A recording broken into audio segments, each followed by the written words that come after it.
ayun nga guys, umakyat nga pala si Bubbles dun sa taas kasi nga inakyat ko nga siya. At ayun nga yung pinagagagawa ko dyan at ang cute niya nga pala. Mamaya nga pala at makikita niyo nga pala siya mga kabutot. Iyayakap niya nga pala ako kanina. Charot! Huli nga at di ko na alam kung anong mangyayari. Wala ko na nga lang tinapat si Bubbles sa mic. Ay, sa mic. Mali pala. Bigla nga pala tumakbo dyan si Bubbles. At ayan na nga, binuhat-buhat ko na nga siya. Sangang baby yung pagkabuhat ko sa kanya. At ayan nga, nilalamog ko nga pala siya. Hindi ko na nga alam kung anong gagawin ko dito. Kaya ganyan na nga lang ang ginawa ko. Charot! Na nga, ipa-vlog ko nga pala yung mga laruan ko. Kaso wala na palang oras kasi ayoko na. Sa next vlog ko na nga lang mamaya pagtapos ko mag-record. Na nga, tiniga ko na nga siya. At ayan na nga, hindi nga nakakagat-kagat na nga ako. Ang galing ng bata. Ayan na nga, at binuhat ko nga pala siya. Lumawak nga pala sa kanya kanina at yun ang ate ko. Bunga bigla si Bubbles doon at kinuha ko nga ulit. Bubbles nga pala ngayon ay kumakain. Ayan na nga, kiniskis ko na nga siya parang galunggo. Charot, walang ganon. At ayan na nga, binuhat ko na nga siya ulit. Kaya may sinabi nga ako. Pero hinaan niya nga. Ito na nga. Malapit na nga pala mag-end yung video nito. Ayan na nga. At malapit na nga pala. Ayan na nga. At nilagay ko nga pala dyan siya mga kabutot. Sa aking kamay. Tapos ito na nga. Ayan na. Wala na nga akong ginawa dyan kung di pinalo ko na lang. Pero hindi naman malakas yung pagkapalo ko. Hindi naman. Ayan na nga, nilaro niya nga yung kwintas ko dyan mga kabuto. Ayan na nga, malapit na nga. Ayun na nga, umiga na nga ako. Kasi nga napagod nga ako kakalaro sa kanya. Ayan na nga, tumakbo nga siya mga kabuto. Ay nako, ang kulit talaga. Tumatawa pa nga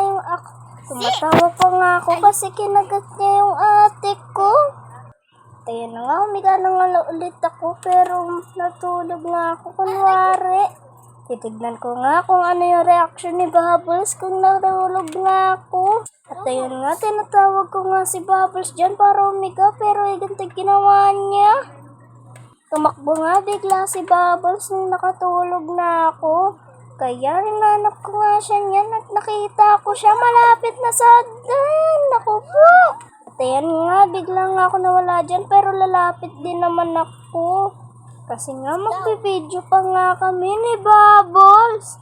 At ayan na nga, at nagre-record nga pala ako ngayon. Ayan na nga, at nanggigil ako kay Bubbles. At ayan na nga, hindi ko na nga napigilan at hiniga ko na nga siya. At ayan na nga, yung sinasabi ko sa inyong niyayakap niya ako. At ayan na nga, yung ginawa niya sa akin. Maya-maya nga, hindi ko na lang alam kung anong gagawin niya sa akin.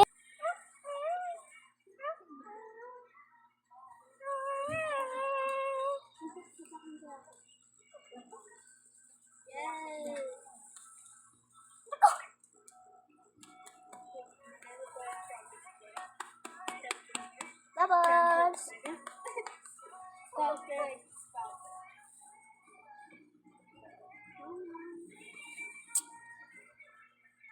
Yako. Yako. No, yakap. No, yakap. Yakap. Ayoko yakap.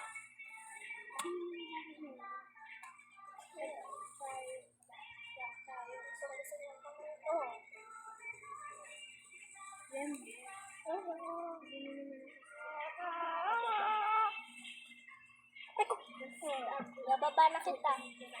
Bababa ko na siya. Yoda! Yoda!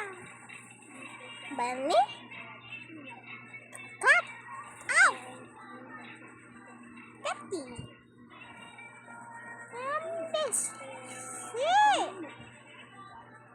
Ito na nga pala, at ibababa ko na nga pala siya. Naku po kasi, ang kulit kasi. Ayun na nga, at bababa na nga kami. Naayos ko nga pala yung tablet dyan. Ayun na nga, pababa na nga kami. At ayun na nga, nag-kiss nga muna ako dun. At ayan na nga, bumaba na nga kami ni Bubbles. Ano ba yan? Ang dami namang ayan. At ayan na nga, nakita ko nga yung ate ko doon. At ayan na nga, nakita ko na nga din dito si Poyi. Si Poyi, guys. At ayan na nga, binaba ko na nga si Bubbles. Ano ba yan? Ang dami naman kasing ayan. Ayan na nga, bye-bye guys. Yun